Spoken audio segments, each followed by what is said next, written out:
他來繼續來看台中的台灣大道有一棟商業大樓，透早5點外，互人開唱開10外唱。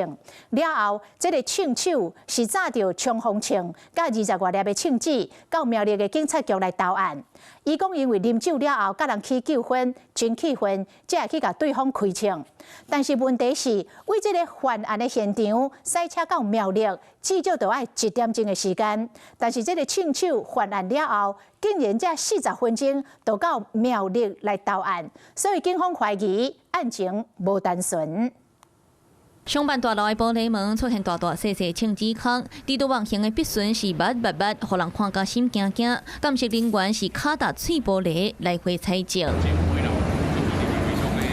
邊的塗骹有10多粒槍支殼，可見當時嫌犯是向大門連續開槍，手法是真大膽。就在警方才掌握嫌犯逃走車輛的時，接到苗栗警局通知，槍手已經家己投案。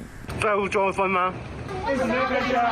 嫌犯頭戴安全帽下，穿白衫、黑色的褲，大約38歲，2個員警介入，該移送警察隊。初步了解槍擊現場到苗栗頭份分局，坐車的1點鐘。那嫌犯是一個早起5點20夜前掃射商辦大樓，不過6點05分，伊就拿 MP5 衝鋒槍和20多粒槍支到苗栗頭份分局自首投案，敢若用40分鐘，懷疑早着伊無計劃好。酒後與人發生糾紛後，因為一時氣不過，所以返回後再持槍至該處開槍洩憤。